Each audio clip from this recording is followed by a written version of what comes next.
With tears in my eyes, I packed up all my stuff, seeing only what I was walking away from. I would not yet know what I would be walking into.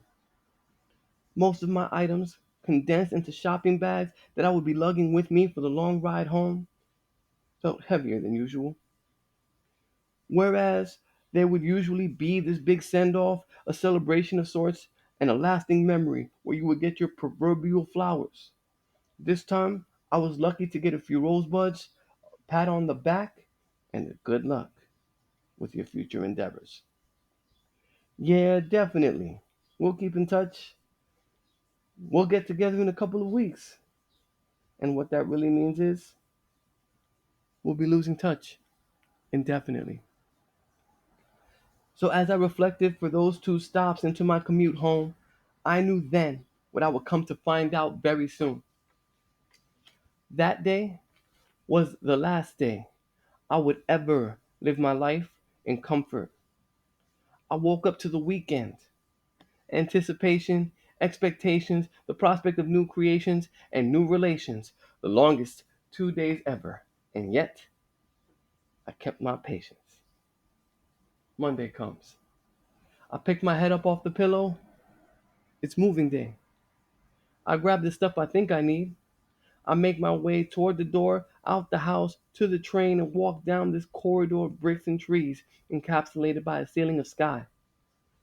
I follow this maze of misdirection, unaware at the time of the shortcuts that would lead me to what I could only describe as Wonderland. I step inside. It's warm. It feels as if the rays of the sun were bottled up, but I did not yet know where this energy was coming from.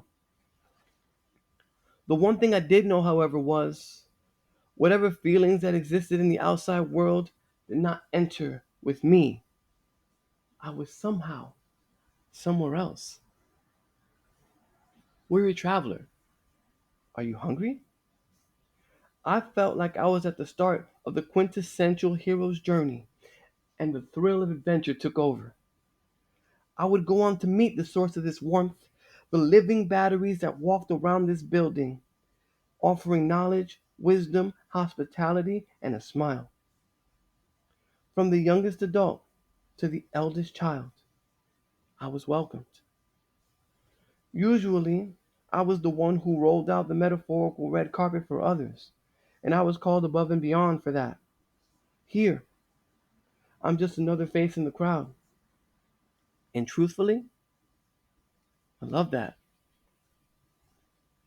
Then I met the mythical creatures who I would come to embrace as my team. Friday, I was the big dog. Monday, I'm the runt of the litter. And I'm blessed to have found my pack. Speaking of pack, I would begin to unpack my items, now as a minimalist, dropping my cup that bears the first letter of my name. The day ends.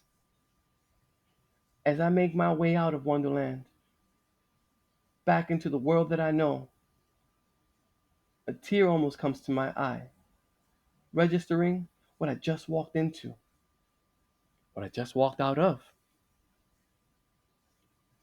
I feel lighter than usual.